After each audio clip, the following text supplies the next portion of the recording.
manungsa urip saka ayam-ayam iki. Latine kang manunggal dening Gusti Allah kang tunggal. Ya ora sae ilmune wong iku tatkalane mangucap lafaz suci kalimat tauhid. La ilaha illallah Muhammadur Rasulullah. Assalamualaikum.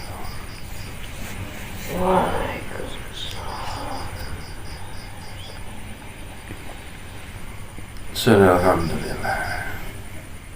Alhamdulillah.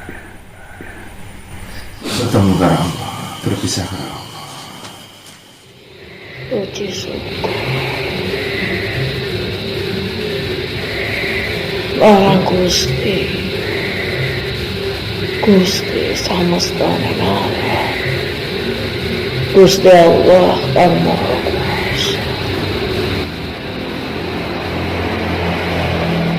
Lawan ridhoni, lawan pangestuni,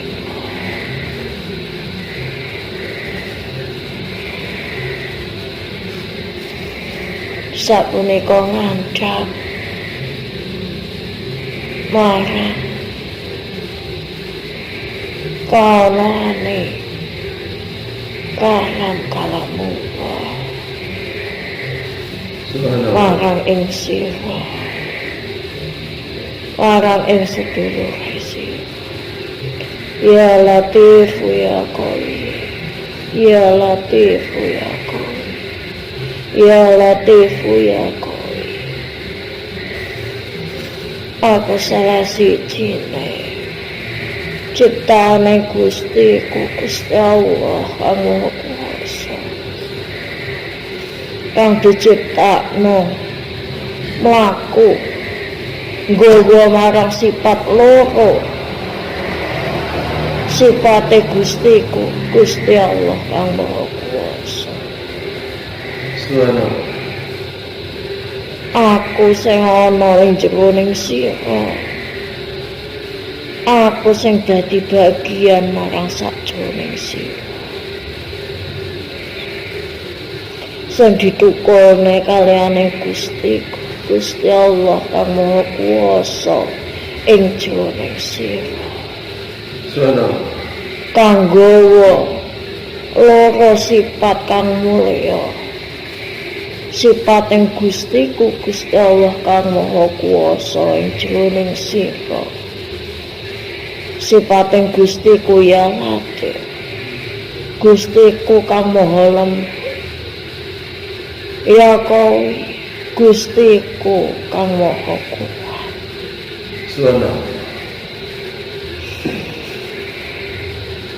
Aku kang diarani yaiku Nur Amanatul Izzah, utawi kang duwene kategesan nur iku cahya, amanatu iku amanah, izzah iku arane kamulyan. Aku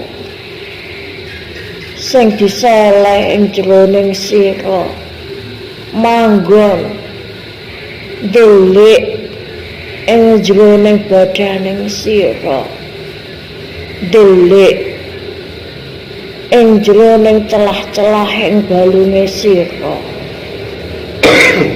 dadi cahya kang madhangi, dadi cahya kang nuntun marang laku ning sumsum ing jero badaning sira. Kanthi kawontenane pira-pirane kerahasiaan, pira-pirane ilmu kang nyartani nalikane Gusti nyarat kanaanku ing jroning badaning sira.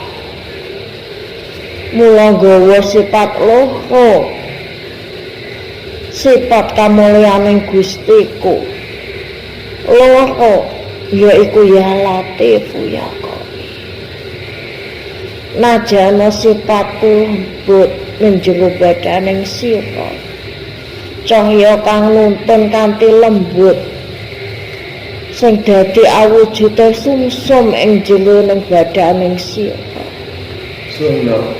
Nanging ya uga dadi kowi utawi kang nguwati marang ana ning balung ing jero badaning sira.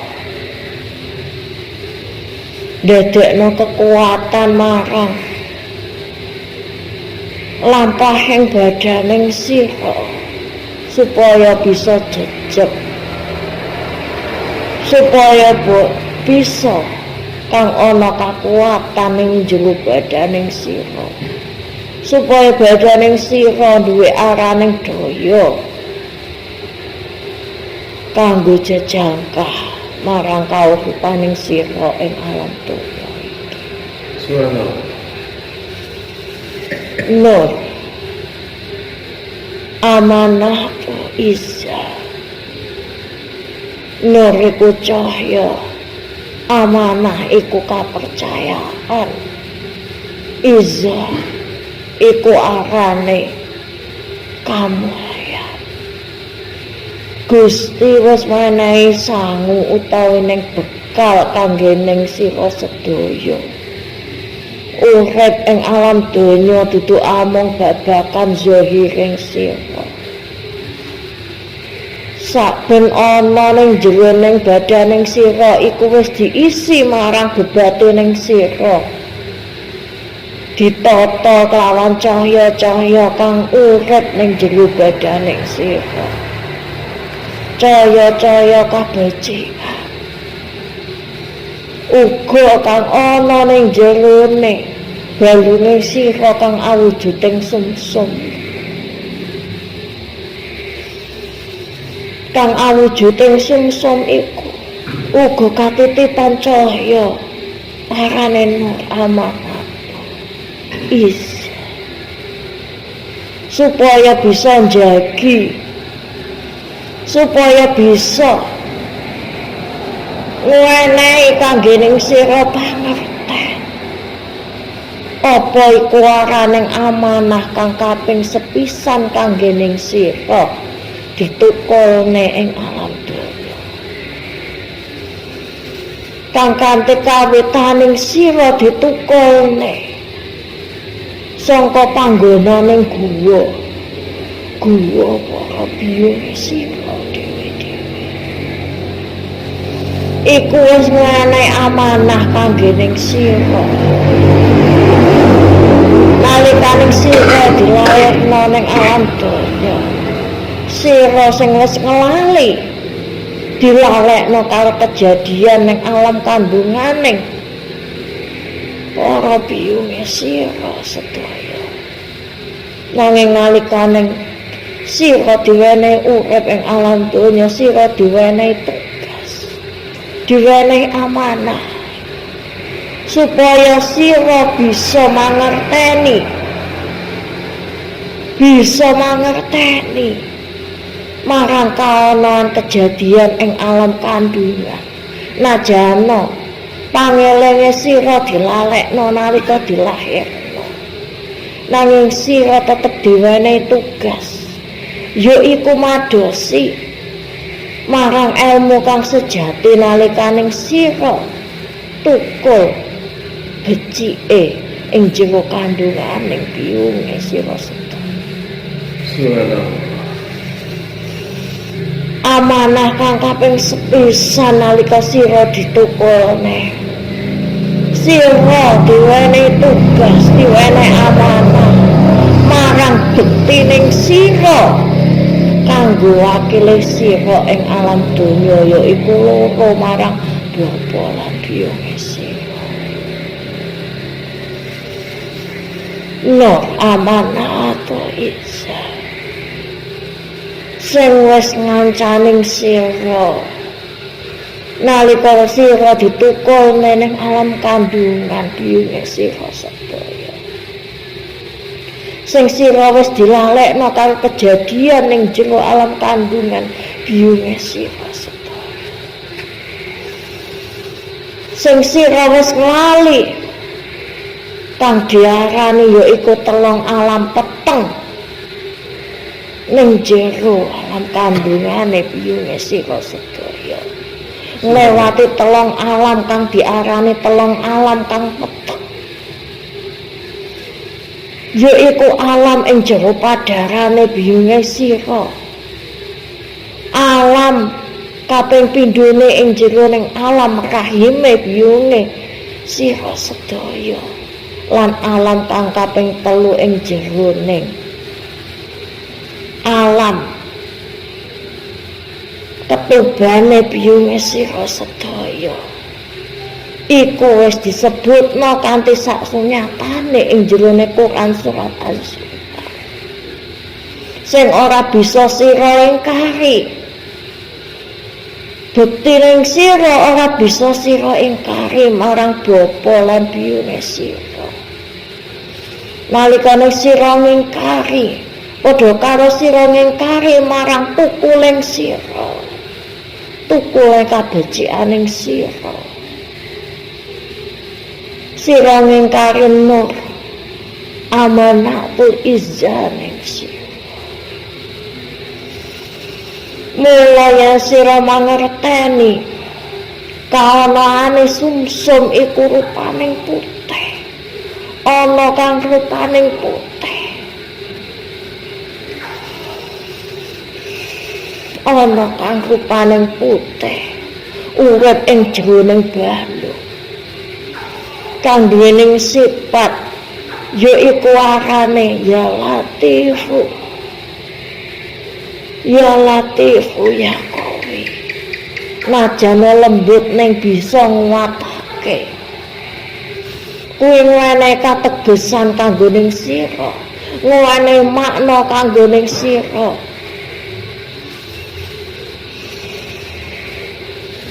Ngene amanah kanggo ning sira. Yen sira mengen mangerteni apa iku sing sakjatining ilmu. Ora ngeliya sing bakal dadi pitakoning sira. Nanging kabeh bali marang jroning badaning sira dhewe. Sakjroning badane sira kang katutupan marang kulit. Sakjroning badaning sira kang ngemu getih. Sakjroning badaning sira kang dijejekno waliyaning balung. Lan sakjroning ana sing diarani sumsum. Sing kanggo sumber dayane larang kakuwataning sira jejeg ing alam donya. Ya sira pramadosi yaiku ilmu kang sejati. Beliau marang badaning sira dhewe. Cerminane ana marang badaning sira dhewe. Yaiku nalika sira wis ngonceki marang kulit. Tumekaning daging, daging tumekaning balung, balung tumekaning sumsum. Ing jroning sumsum sira bakal mangerteni sangka apa sing dadi sejatine marang ilmu ning sira.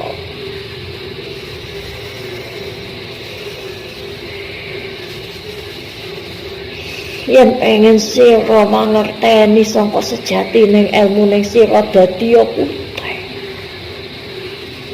Dadi putih kaya sipating sumsum iku. Dadi putih. Dadi putih. Putih kang duwening makna mangerteni marang anggoning mulih. Apa sing dadi amanahing sira ing alam donya iki? Yaiku amanahing sira supaya sira bisa nuju marang dalan mulihe sira kanthi dadi piyambak kang putih,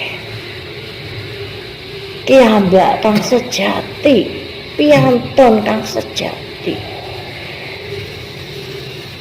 Kang bisa mangerteni marang sejatining ilmu jero ning badane sira dhewe.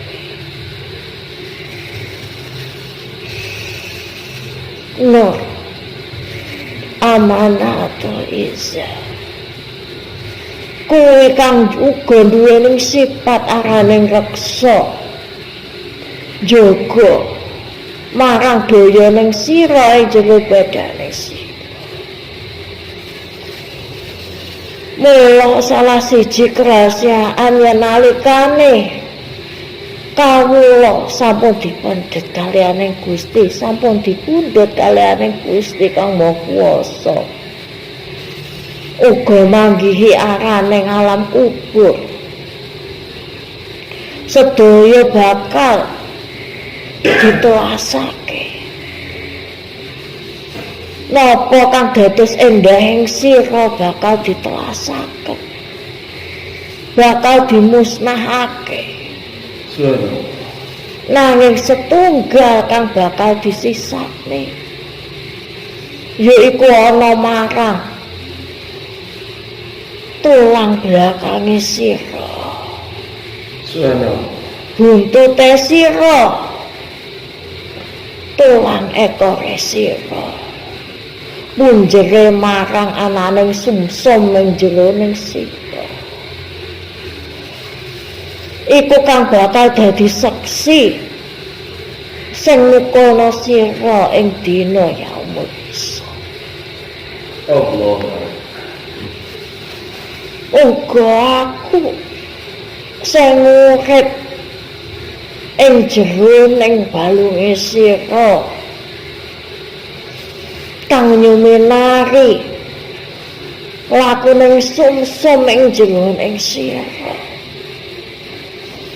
Uga bakal derek tangi lan nyekseni kabecianing sira ing alam donya. Nur amanatul izza sira sing wis diwenehi kapercayaan kaliyaning Gusti kanthi diwenehi loro kamulyan marang sipate kang ditumuruna ing jeroning sira ya Latifu ya Qawi kang lembut uga kang nguatne. Sira sing wis diwenehi amanah kapercayaan bisa dadi kawula kang becik lan beciki, bisa dadi kawula kang senantiasa njajeke kabeneran ing alam donya ning Gusti. Sira sing wis diwenehi kapercayaan kaliyaning Gusti dadi khalifah, dadi pemimpin kang becik marang kaonoaning sira ing alam donya iki. Becik marang mimpin marang badane sira dhewe.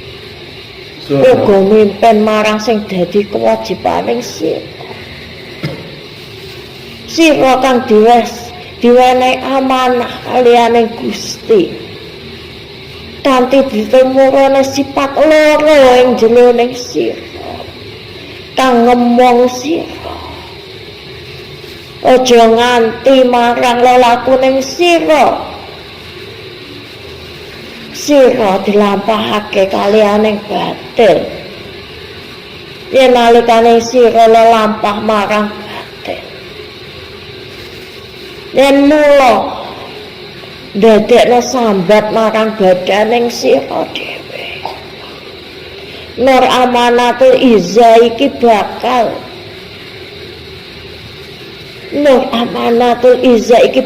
ngelingno sira kanthi dados sambat marang jero badaning sira dhewe nalikane sira tumindak batil amarga amanahing sira diwenehi dititipi nur amanatul izza ing jero badaning sira iki kanggo kabecikan, kanggo kabeneran.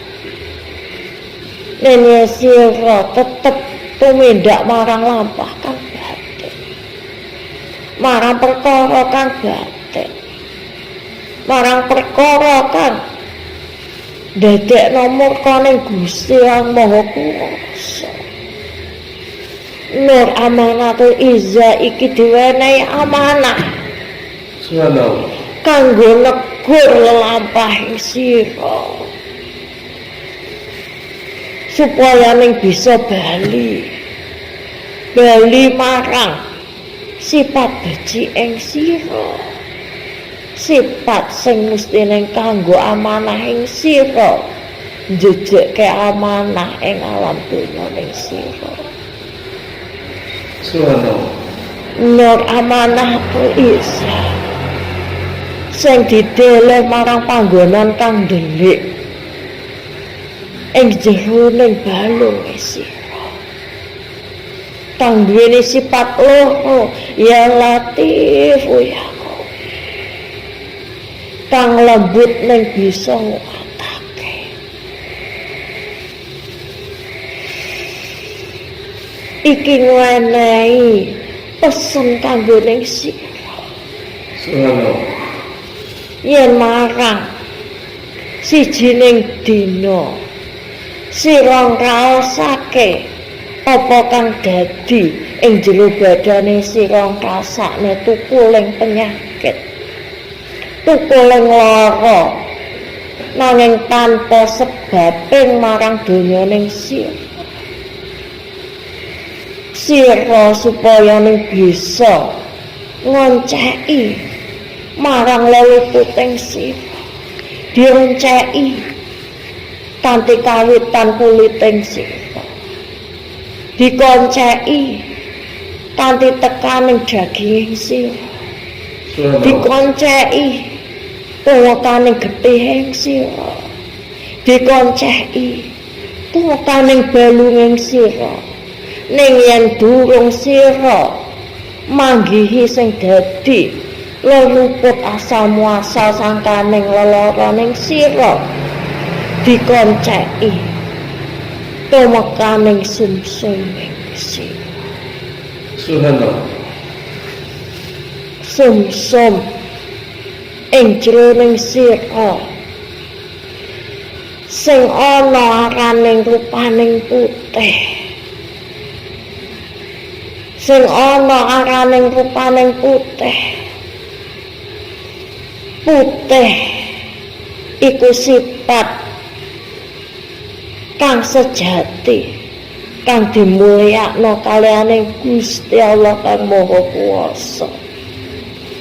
Putih, putih, putih, putih dadi marang sifat kang putih,